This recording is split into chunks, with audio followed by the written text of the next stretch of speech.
Ladies and gentlemen, welcome back to the analysis of YOLENO TV. I hope you're well from wherever you're watching this channel. Now, this story about Mama Suluhu's move to deal with the activists from Uganda and Kenya has taken international, has actually attracted international attention, with US reacting to this move. And also, there is talk that 48 African entities have petitioned top continental bodies over detention of activists in Tanzania. Now, I was looking at a story about Agatha and how she was tortured and the statement she delivered. And I also looked at a story about BONFACE MWANGI and the story surrounding how BONFACE MWANGI was tortured.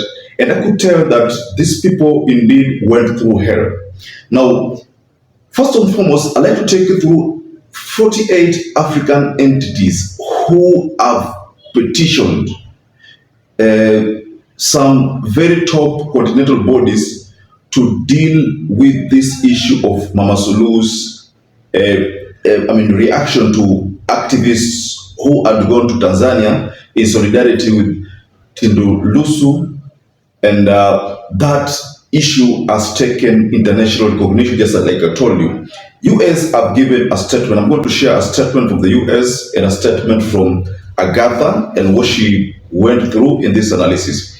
But before I do that, kindly, ladies and gentlemen, please like this video, subscribe to this channel, and to our existing subscribers, I want to continue thanking you so much, because without you, this channel wouldn't have grown. If you listen to how what MWANGI said regarding how he was treated, then you will agree with me that BONFACE MWANGI went through hell, and he has even shared details of who ordered the torture. Now, if you go to the story about Agatha also has told us about how she was tortured. What has that she was undressed, and if you go to the statement again, we are told that the people who held her must have taken nude photos of her, and it's not yet clear why they did that. Now, take off your clothes. Before you do anything, there's one who hits me with something on the back, and there's one who violently takes off all my clothes. They take off all my clothes, they throw me down, they handcuff me. You will see some of they handcuff me, but they tried to put a sweater before the handcuffs. So I think the injuries here would have been worse, but there's this, then there is this. There's one hitting under my feet so badly, the pain was too much, and there's one shoving something in my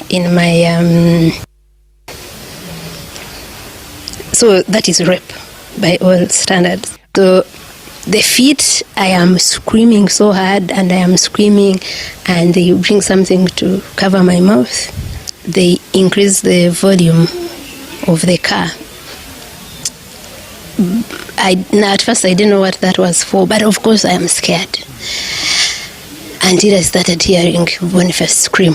So they had increased the volume so that I don't hear him, but the pain they were inflicting on him was too much. Now, something very interesting to this story is, for those of you who've been following the politics of Tanzania, you realize that Mama Suluhu haja give up. In fact, there's a statement she has released today, the 24th. She has released a statement. Mlio hapa, tuliopo na waliopo ni sisi na hakuna mwingine. Na kwa sababu ya uzuri na madhubuti wa taifa letu, mnaona yanayotokea leo. Kwamba nchi, watu kutoka kwingine wanataka kuja kuvuruga huku ndani. Sasa hii kazi ya kulinda hilo sio yangu peke yangu, wala sio vyombo vya ulinzi na usalama peke yao, ni sote, kwa sababu wakikosa huku watapita huko, kupita mawizara, mashirika yetu, nani watataka kuingia huko kuvuruga.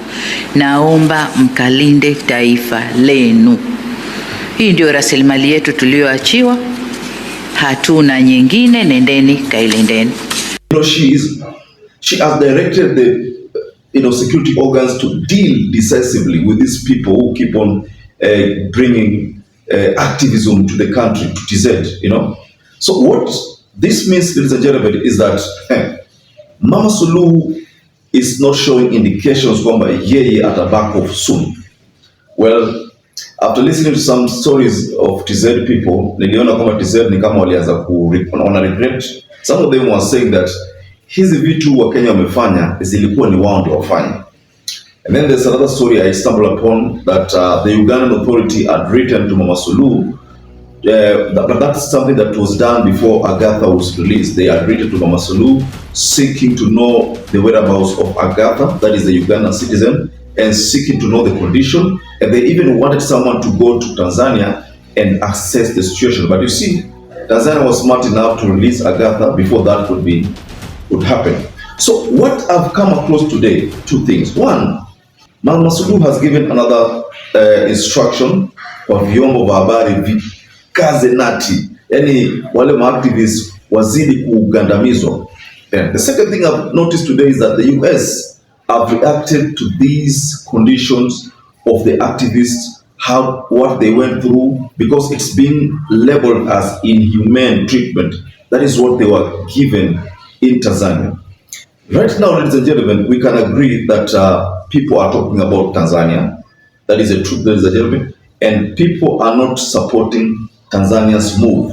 You know, one funny thing is that the only person I've seen who supported Tanzania ni Muhozi.